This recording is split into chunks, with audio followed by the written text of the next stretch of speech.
welcome to the channel. We are haunted. My name is Zen, and I'm going to be your guide through what I consider my top haunted spots throughout the great state of Texas. Everyone in our group is born and raised in this state, and I am so excited to be sharing some of what I consider to be the most grim history and some of the greatest paranormal activity. Well, let's not waste no time, huh? Let's hit it. First up on our list, number 5 is going to be the Manger Hotel, located in San Antonio.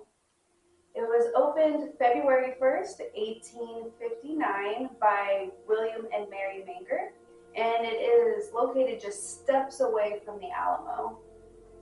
Before the hotel was opened, William had actually opened the first brewery in Texas called Western Brewery, and was the reason why he decided to build the hotel for his patrons that would frequent the bar. The hotel has been open for 164 years and counting. Even 100 years ago, this hotel was very popular. It attracted names such as Sam Houston, Ulysses S. Grant, Robert E. Lee, even Babe Ruth, Bonnie and Clyde, even a few of the presidents as well, such as Taft, Eisenhower, McKinley, and Teddy Roosevelt. Teddy Roosevelt has been spotted at the hotel many times. People say maybe the reason why he appears there is because it was a happy moment in his lifetime. William lived in the hotel with his family. He ended up dying in the hotel, I believe in his room in 1871. After he passed, his wife Mary and his son then took over the hotel. He is often spotted throughout the hotel along with 30 plus other entities. Captain Richard King was a frequent flyer at the hotel. He even had his own personal suite. He was the owner of the largest ranch in the world at the time, the King Ranch. He had declining health, and he did end up dying in his suite in 1885.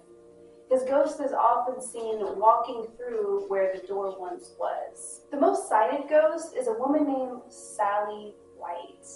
She used to be a chambermaid who worked in the hotel. One night, she got into an argument with her husband and decided to stay at the hotel. Her husband threatened to kill her, and in 1876, her husband did attack her at the hotel, and she was badly injured for 2 days before she succumbed to her injuries. Sally has been seen numerous times walking around the hotel in a long gray skirt and a bandana on her hair. Often seen walking throughout the hallways carrying towels for guests. Another spirit commonly seen is a woman in a old-fashioned blue dress and small wired frame glasses. She's commonly seen in the original lobby quietly knitting. With the hotel being located so close to the Alamo, it makes sense that some of the entities spotted are those that died in battle. Some people have even claimed to hear the march of military boots. Even though 30 plus entities have been spotted throughout this hotel, surprisingly, all of them have been known to be harmless. So if you're really interested in the paranormal, but you're not quite sure if you want to go somewhere that's known to be demonic, this might be the perfect spot for you. You are highly likely to have some sort of activity happen and not have to worry about getting possessed. Next up on our list, number 4 is going to be the USS Lexington, now in its permanent home of Corpus Christi. This aircraft carrier did not have this name its whole life. It used to be called the USS Cabot. It obtained the name USS Lexington after the original Lexington sunk in the Coral Sea. This ship was active for 40 years. It was the oldest working carrier of the U.S. Navy at the time. It was commissioned in 1943 and decommissioned in 1991. During the active life of this ship, it did set more records than any other Essex-class carrier in the history of naval aviation, such as it was the first U.S. naval ship to allow women aboard as crew members. Now, this is super awesome. I'm actually going to tell you guys a quick little story. About 11 plus years ago, I actually toured this ship. It was before I knew anything about the history. I remember I was in the ladies' bathroom, and on the wall there was a copy of the World War II ad. It was, you might have guessed it, Rosie the Riveter, the "We Can Do It" girl. I didn't know anything about this, but I asked my dad, and he gave me the backstory upon this. I found this so inspirational that it actually inspired my very first tattoo. Alright, back to the facts. I wonder if I got that on camera. Alright, so you know this ship carried aircrafts. Just to give you an idea of how large the flight deck is, it's actually 3 football fields all put together. Think about that. The aircrafts aboard this ship destroyed 372 enemy aircrafts and 475 aircrafts that were on the ground. The actual guns on the sides of the ship shot down 15 planes and assisted in drowning 5 more. The Japanese reported the Lexington sunk no more than 4 times. They began to start calling her the Blue Ghost. Now, speaking of ghosts, you should know there are plenty on this ship. I mean, there has been a reported 370 plus people have died on this ship. Some from combat, some from illness or just accidents. One of the areas of this ship that has had a lot of sightings is the engine room. Now, this room did get hit by a Japanese plane, so as you can imagine, numerous people died in a very horrific manner if it was not instant. So, you know that can generate a lot of energy. Not only do people see things, they also hear things. People can hear screams of people being in pain, even distant gunshots.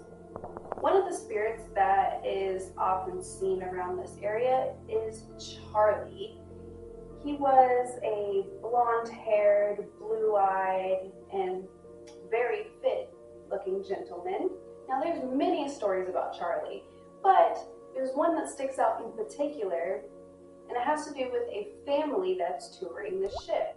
So Charlie supposedly goes up to this family, introduces himself, and asks if they would like a tour. So they begin to follow him, and he makes his way down to the bottom deck, and they end up losing him there. Near the end of the family's tour, they actually ask one of the employees about him, and a little confused at first, it starts to make sense, and they're like, this is a self-guided tour, there is no tour guides, and I think it kind of clicks that it was Charlie.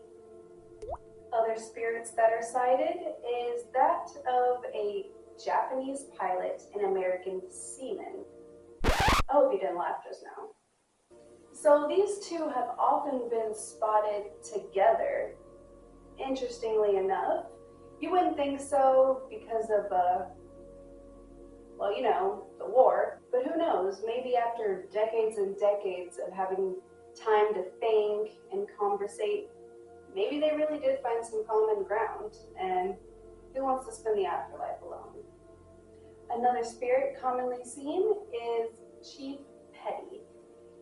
And, you know, he did die on the ship, and it was one for the books, that's for sure. He actually backed into a moving propeller.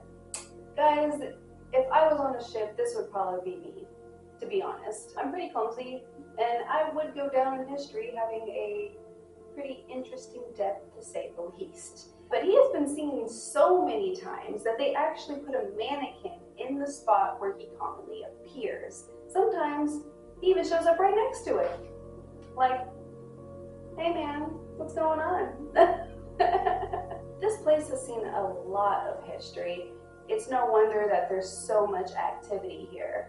Even some of the most well-known paranormal investigators have had the chance to see and record some of the stuff for themselves. So with that being said, guys, if you're in the Corpus Christi area, you've got to make a trip. It's really not that expensive at all. It's so worth it, and I mean, I've never had another experience like it. All right, guys, moving on. Number 3 is going to be Presidio La Bahia, located in Goliad. God, I hope I said that right. This was originally built in 1749. Imagine the history. It is the oldest standing fort west of the Mississippi. It is most known for its part in the Texas Revolution, including its Battle of Goliad in 1835, and then the massacre that happened in 1836. It was an intense amount of bloodshed. Texan forces took Fort Goliad in 1835 from the Mexicans. However, due to lack of communication, one of the most horrific episodes of war took place that winter. Just 2 weeks after the Battle of the Alamo, some of the Texan army was retreating from Fort Goliad. And of course, they got captured along the way by the Mexican army and got taken back to Fort Goliad. And this is where things took a turn for the worst. The Texas soldiers were held for a week.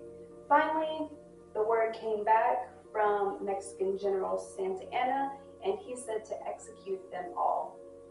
So they went out and they lined them up and they shot them one by one. And this was the Goliad massacre. So that day, 342 people were executed on the spot, with only 28 people managing to escape. Even though so many were killed here, actually there was about 400 people that were spared because they were physicians or something that they felt that was useful to them at the time. And there was also a lady named Francito Alves. She was known as the Angel of Goliad. She pleaded to the Mexican commanders to let some of these people live. And I guess her wish was granted to an extent. And now they do have a statue of her right where the massacre took place. Even though Fort Goliad was abandoned shortly after the massacre, in 1967 they actually started renovating it back to its original condition in the 1830s. Now there's been crazy amounts of activity reported here, some of them being cries and screams of people, maybe reliving that same moment over and over. I just can't even imagine that. There's also been voices on EVPs of like soldiers speaking in Spanish. There's been footsteps of what sounds like somebody running up on you. There's been full-bodied apparitions. This is crazy, guys. In the officers' quarters, there has been claims of banging on the walls, distant cannon fire, phantom footsteps, and even a humming of a cheerful woman. And in the chapel that's connected to the fort, which is Our Lady of Loreto Chapel, there has been sounds of babies crying, church organs being played, and even choir singing. A woman in funeral attire is said to approach the offering table to light a candle.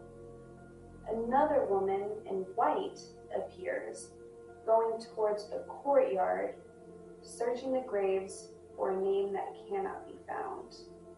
Now, in the quadrangle where Fannon's men were executed, it's kind of funny. They say that numerous vultures flock the area quite often. And why? I don't know, but some people claim maybe they can still smell the blood. Aggressive poltergeist-like echoes have been heard from the Mexican army, an attempt to shove the living down to their knees and bark orders at them in Spanish. Alright guys, wacky fact time. So in front of the chapel, there's actually a blue statue, which is Our Lady of Loreto. That was sculpted by the same person that did Mount Rushmore. Who would have known that? Now, I would like to explain why I decided to put this one on my list instead of the Alamo. For one, more people died here. For two, I do think it's one of the ones less commonly said, and I do feel like the Alamo does kind of go hand in hand with the last one on this list, the Finger Hotel. So if you think you're brave enough to stay at somewhere where there has been a massacre, let us know in the comments down below. Or if you've already had the chance to explore here or spend the night, I would love to hear about it. Because I ain't staying there, guys. Okay, fine, maybe I will. You talked me into it.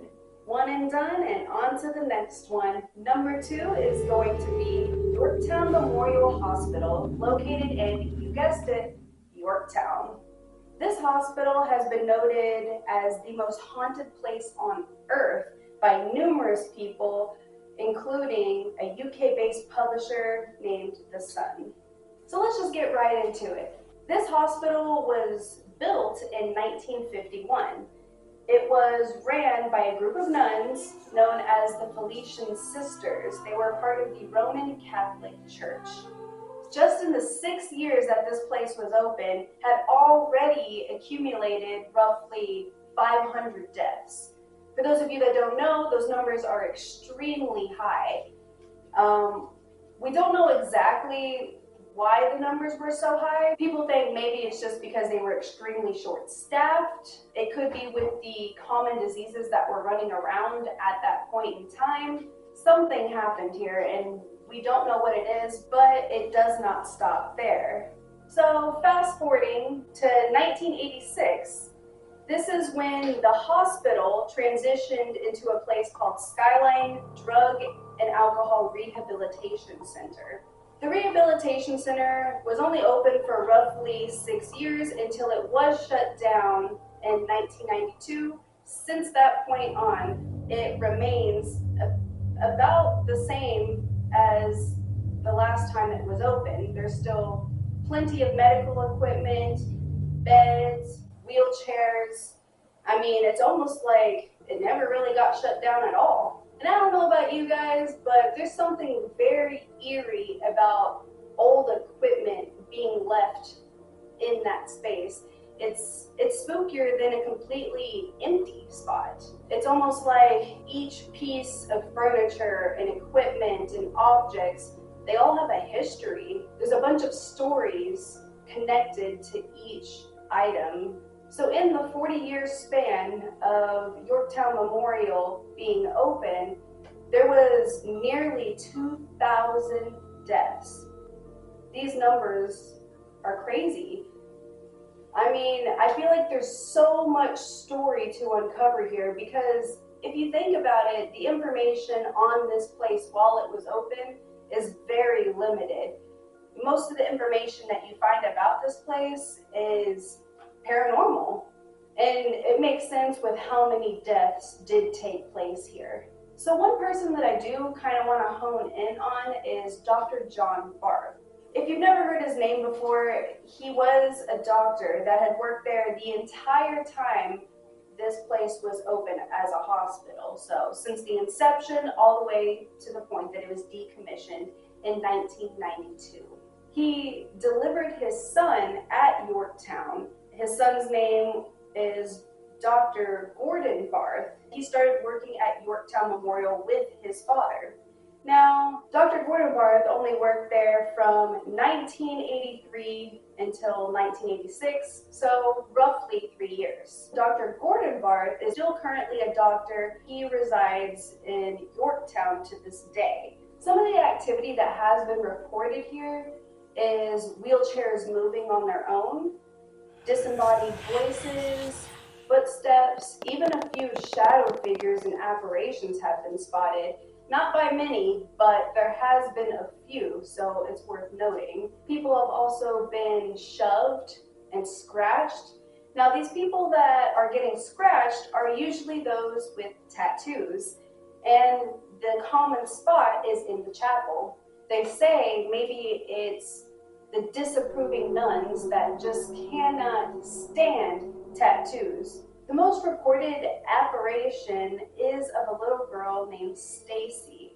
Her death is unknown. However, how most people get interaction with her is by reading her book. Some people have even said that singing her songs, such as Twinkle, Twinkle, Little Star, has also gotten some response back from her. People have often brought a ball with them, and although it does not move directly in front of them when asked, whenever you leave it and you go do something else, sometimes this ball does get moved. They're assuming that this is Stacy. Now, the story has it about TJ is that he maybe died during the time that this was a drug and alcohol rehabilitation center. Maybe he was ODing at the time, whether he got there himself or somebody brought him, and they think that maybe he died by the back door before he could receive the help that he needed. One of the stories that I'm sure you're probably at least a little bit familiar with is the double homicide that took place in the boiler room. Now, this story has a lot of gray area and none of it is proven, but I do want to talk a little bit more about it because I have gotten some information that kind of alters the story a little bit. The story that I think most people commonly know is that two people got stabbed. Now, this is two people going against each other. They both got stabbed in the process and resulting in both of them to die. The reason why this story comes up so often is because the blood is still on the walls to this day. It's going all the way up the wall. Now, we know that in order for this to happen, it could be one of two things. One, if somebody was to get stabbed, you can't just be point blank getting stabbed, blood's going everywhere. The only way this happens is if you hit an artery, and that's where it's going to go everywhere. So that might have happened. It's definitely a possibility. The second option is, without a shadow of a doubt, somebody getting shot is going to create that same effect. It has to be one of these two options. That's the only way. Now, nobody really talks about this version. Whenever I was doing some research, there was a tour guide. I don't know if he's still currently there. I'm honestly not even sure how old the video was.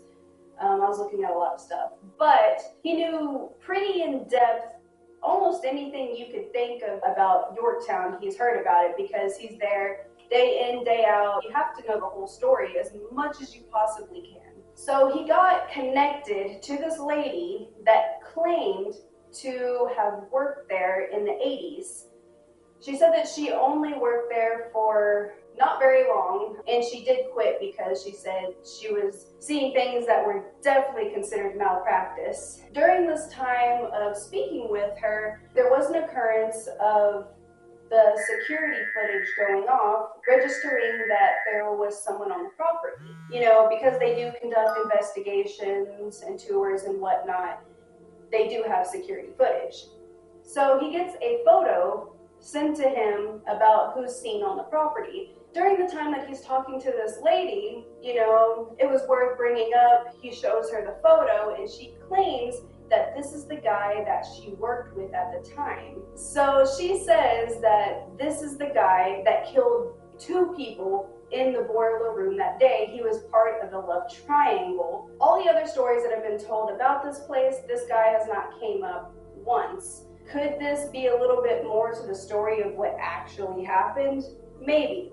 So they go ahead and looking at the photo, they're examining it as much as they possibly can, and what they think kind of looks like a hole in this man's head. And her claim is that he shot both of them while they were fighting or arguing, whatever it was, in the boiler room, with their knives, without their knives, I don't know. And then after he kills both of them, he kills himself. And they think in the photo they can see a hole in his head, and it's not very picture perfect, but it looks a little odd. And then they said what looks like a gun possibly in his hand. Once again, you can't see that it's a physical gun, but it does look like he's holding something in his hand. So out of all of this, there is zero evidence of either one of these stories. The only thing that we have to go off of is the blood splatter that is going all the way up the wall, referring back to it can only have been done one of 2 ways. The only thing out of that has been proven is that the owner at the time did get the blood tested, and it did come back as human blood. So we know that for certain. As far as everything else, there's no way of knowing what actually happened unless somebody was there. With all the activity reported at Yorktown Memorial Hospital, it's definitely on the top of our list to investigate this place. If you guys would like to see us investigate it, go ahead and drop a comment down below. Actually, a matter of fact, if you could double the amount of subscribers that we have, so if we can just get to 50 subscribers, we will book an investigation here. Now guys, the last but certainly not the least, number 1, the infamous Baker Hotel and Spa, located in Mineral Wells. The Baker Hotel was opened in 1929 as a resort destination. It was also known as the Grand Lady. It was owned by a man named T.B. Baker. This hotel attracted people far and wide for its healing mineral waters. The Baker even had numerous treatments prescribed by doctors to heal things from eczema all the way to cancer. This hotel was so luxurious, it even had the 2nd floor completely dedicated for bath and massage. For more than 25 years, this hotel reigned as one of the country's most glamorous hotels. And during its time, it attracted a lot of big names, such as Judy Garland, Lyndon B. Johnson, Roy Rogers, Patrick Dempsey, the Three Stooges, Helen Keller, and even Ronald Reagan. And there's even a local legend that claims that Bonnie and Clyde checked in under an alias. So this hotel was open from 1929 all the way until 1963. There was a 3-year period during World War II whenever the hotel was exclusively used as a military dependent quarters. In the 1960s, it was a change in times for the nation. Resort travel was at a steep decline. And in 1965, the hotel was actually opened again by some locals. And of course, it didn't mull over well. They ended up shutting the doors again in 1972. And since then, the doors have been locked. So fast forward about 10 years, 1982 was when this place was listed as a historical place. And I think this was the point in time where it kind of all changed for the Baker Hotel. Although nothing significant happened for about 36 years, in 2008, a group of investors actually were able to pull together the funds to start a renovation project on this old hotel. This was made up of international investors, but also there was a local sales tax that was implemented for everyone that lived near mineral wells. Now, this is something that they were all for, and I think that kind of shows how important this hotel is to this little town. Even though the Baker Project was officially started in 2008, it would take a little over 10 years to finally put it into action.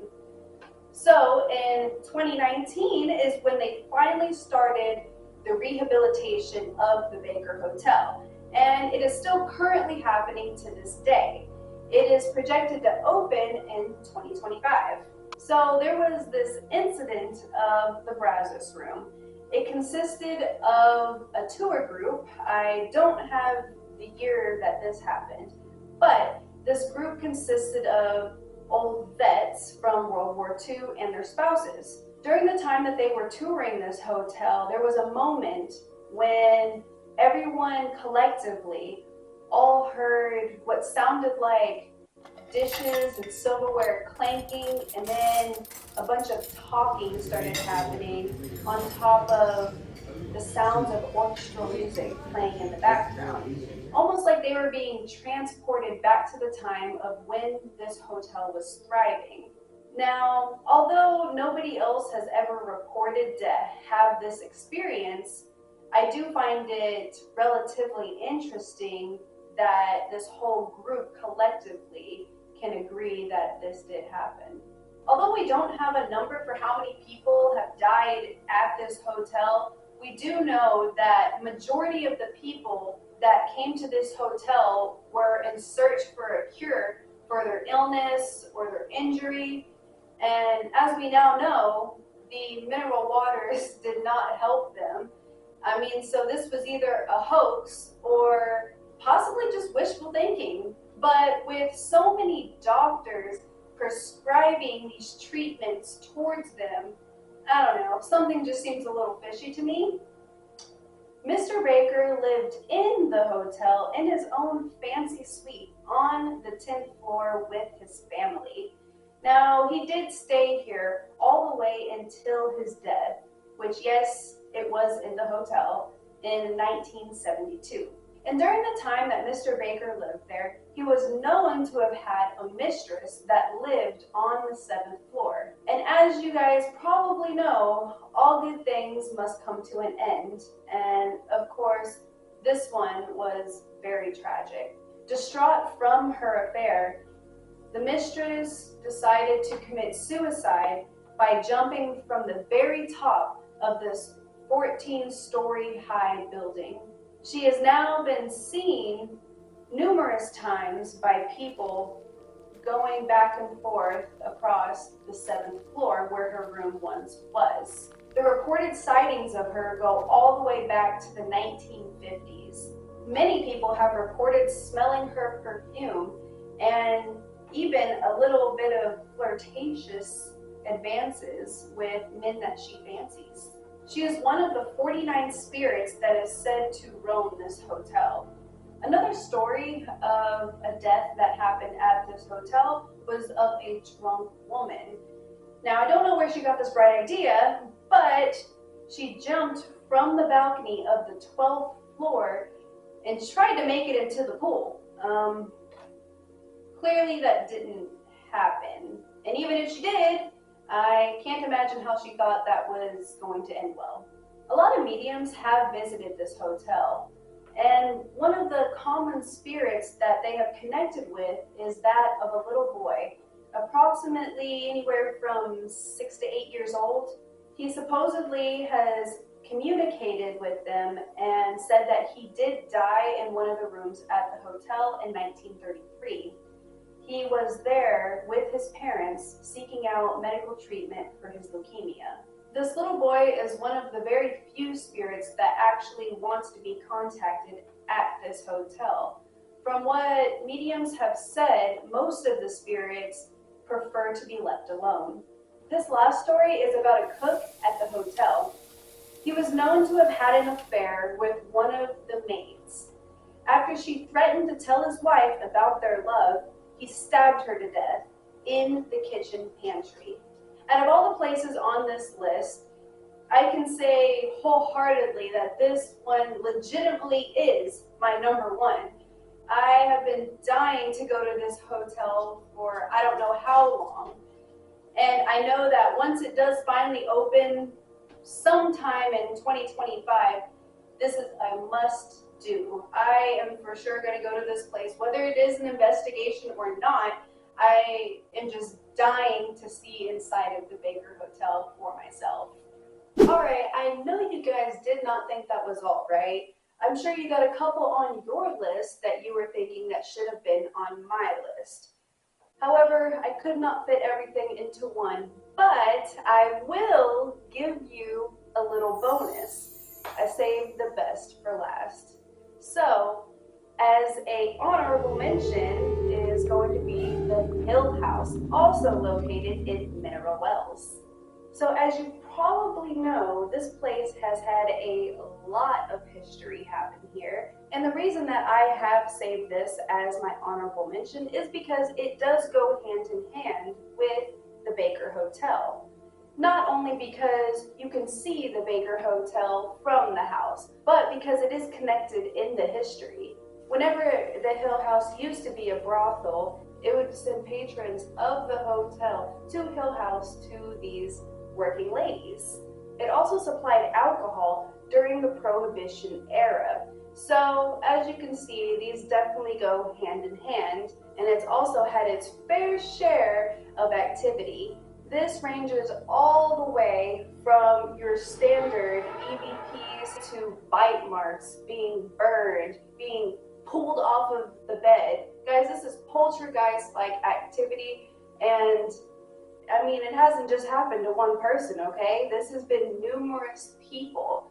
This is definitely, I would say, the most hands-on activity out of all of them. Now, I could go on and on about this place because there is so much reported activity.